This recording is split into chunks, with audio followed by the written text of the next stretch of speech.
She goes, where is everybody? There's like nobody behind the counter. There's like nobody there, you know. I said, they're out in the garage. I said, I'll go out there and tell them. I'll go out there and tell them, because they'd already called me back there a couple times. That guy showed me that tire. When they took it off the rim, the thing shredded down, you know. He goes, what in the hell happened to this tire? I was like, well, you're the second person that said this. I don't know. I'd already been back there, you know, even though it says employees only, you know, blah, blah, blah. And I went back there. I said, there's some woman out here who wants me to look at her air conditioner. He goes, why don't you give it a shot? I said, yeah, I think you'd probably be better, more qualified at that. He goes, give me a few minutes, and I'll help her. And I went back out there. I was like, well, am I on the payroll now? Went back out there, and I said, he says he'll be with you in a second. I don't know. And so she stood there and waited for a few minutes, and she was like, forget it, and just stormed out. And then he came in, he goes, what, she couldn't wait 3 minutes? I'm like, yeah, 3 minutes, my ass. 3 minutes, my big riffled ass. So anyway, I got to work at 20 after 3, so I was 20 minutes late for my 3 o'clock meeting, and that sucked. It was terrible. It was a terrible day. It was another terrible day in a line of terrible days, all right? And it cost me hundreds of dollars, and it sucks. And I don't know. I go to Pep Boys. I go to these Pep Boys, and I feel like people are ripping me off. I don't know if they are or not, but I always walk away from those kinds of situations holding a metaphorical bloody rag to my ass, if you know what I mean. I feel like I'm getting, I feel like I'm being taken advantage of. Okay. Speaking of customer service, yesterday I got a haircut. I went and got a haircut over at my normal place. I had to drop Tony off somewhere. She was going to Pep Boys too, except the different one, the one here. She was taking her car in because she's going. I don't know. It's a long story, but so Pep Boys is good for certain things. They're good for oil changes. They're good for tires, in my opinion. But you know, it's not a place you're gonna have like actual engine work or any kind of mechanical stuff. You know what I mean? Just the basic stuff. They're pretty good. And we have one here and we have one in Wilkes-Barre. And I dropped her off, or I picked her up or something. And then I went and got a haircut. I checked in on the app, and it said 53 minutes, 53 minutes for a haircut. So I went over and, got on the phone, bullshitting somebody on the phone, waiting in the parking lot. And then I went in and got my haircut. And this girl I'd never seen before, because it's a revolving door. There are some core employees there, including Nick, who is the gold standard of haircutters in that establishment. And there's another woman who moves about as if on casters. She's a large woman who rolls around, and she like moves around the chair as if she's on casters. She's been there a long time. And but there's also a B team, if you know what I mean, that's revolving door. I got one of the B team revolving door girls. She seemed like she's in high school. I don't know how old she was, but everybody seems like they're in high school if they're below the age of 30 to me. I don't know. But anyway, so she asked me a lot of questions. She was peppering me with questions more. Generally they have their standard, how's today go? You got a lot going on today? Nah. I'm like, yeah, I do. What are you doing after here? That kind of stuff. That weak chit chat that I guess they get trained. This girl, she took it up about 5 notches. She should work for the frickin' CIA. She should be working for the CIA. She was asking me all kinds of questions. She goes, what do you do for a living? I told her. She goes, what do you do there? I said, I'm a supervisor. She goes, how many people you supervise? I said, about 35. She goes, that's a lot. I said, tell me about it. What do you think about how I got this gray hair? She goes, I thought you were retired. I said, what the shit's that? I said, I don't like this ageism, you know. I said, no, I'm not retired. I'm not as old as I look, apparently. You young whippersnappers. By the way, I raised hell in there because they had me in the system as a senior citizen. I think I might have talked about this before. They had me in the system as a senior citizen. I got the senior discount, right? I said, how old do you people... Like, it irritated me. I mean, I like the extra money off. But the whole point of, how old do you people think I am? I said, how old... Like, I asked the woman back then, I said, how old do you think I am? And she had like a look of complete fear on her face, like, don't put me in this position. She wouldn't say. I said, how old do you have to be to get the senior discount? She said, 65. I said, do you think I'm 65 years old? She was like, oh, God, please. So then they changed it. Now I'm paying full price again. I shot myself in the foot by being argumentative about the insults. Or like calling them on their insults, you know. But anyway, she said, she told me she thought I was, she goes, I just assumed you were retired. I said, no, I'm not retired. Thank you for the ageism. Yeah, I appreciate that. She was asking me about my job. She was asking me where I grew up, where I'm from, you know. She was asking all this stuff, like getting deep into it. And she should work for the CIA because she was giving me the full the full Monty. I'm surprised she didn't ask me how much I make. Well, how much do you make? How much does that pay? She did ask me. She goes, "Are you salaried or are you hourly?" I'm like, what the hell is this? Just cut my hair. Just cut. No, I don't need. What is this? I said, I'm salaried. You know. She goes, oh, I wouldn't like that. I think they take advantage. They take advantage of you. I said, nah, not really. I said, I don't know, maybe. I don't know. I said, this goes to the territory. I mean, some days, it's some days you work 60 hours and other weeks you work, some weeks you work, 50 hours, 55 hours, and some weeks you work a little bit less. I said it evens out. It's not something. It's not going to do you any good worrying about that shit, you know.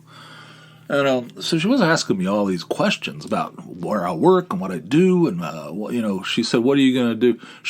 This is an interesting question. She goes, "If you weren't working where you are now," she wanted to know how I got that job. Like, how did you end up in that industry? This is like a haircut woman.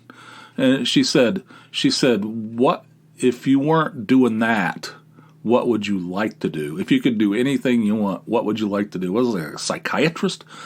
I feel like I'm on the couch, And I said, retire. I said, that's what I want to do, is I want to retire. And that woman who moves about as if on casters, she goes, yeah, amen. Ho, ho, ho. She's like eavesdropping on our conversation at the other chair beside me. And she goes, I'd love nothing more. All right, well, the girl who's cutting my hair said, I don't think I could do that. I don't want to do that. Stay at home all the time and do nothing. I said, that's not what I would do. She goes, I would at least have to work one day a week just to stay. I said, no, I've done my time. Believe me. And that woman goes, oh, I would sit at home and I would just talk to my ducks, talk to my goats. I'm like, what the shit? What the hell's this? Like, all kinds of weirdness. Anyway, at one point she said, the girl goes, what do you want me to do with your sideburns? I said, you're the expert. That's basically what I always say. I said, you're the expert. You do whatever you think's best. Right? So at that point, she just did everything. She didn't ask me another question. She even did the old man procedure of the eyebrows, And, she did an all right job, I guess. But mister, she had her chit-chat game going. I mean, she had that thing going, right? So, anyway, that's 3 things on my long list here. Next time, we'll talk about more. But hope you guys are doing well. Sorry I've been gone so long. I'm going to put this one on the main network because it's been so long. And then I'm going to try to get back on track. So if you want 2 of these a week under normal circumstances, you can do that at patreon.com. Let me try that again. Patreon.com. That's Patreon, patreon.com/Jeff K. Sign up for a $4 or more monthly donation. You'll get an extra episode every week. I'm getting back to every week. All right, that's my pledge to you. But you can get an extra episode, a bonus episode every week, if you sign up for a patronage over at patreon.com/Jeff K. Also, if you want to call me and ask a question, make a suggestion, any kind of comment you have, you can do that as well. 570-290-8151 is the number. Call me around the clock. It's voicemail. And that's all there is to it. It's an easy, painless way, and fun, I might add, a fun way of being part of the show. So give me a call, 570-290-8151. And surfreportpod.com is the website for the podcast.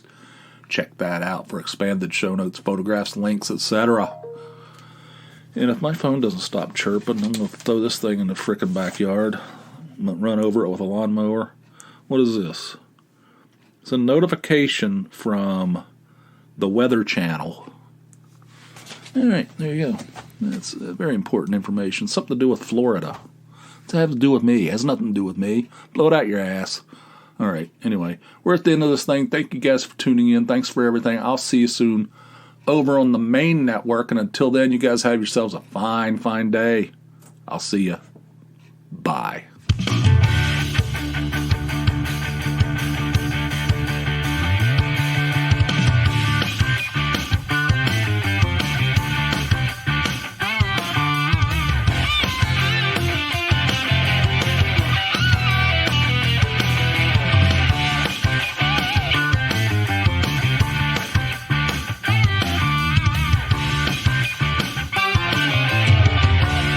They know how big we are.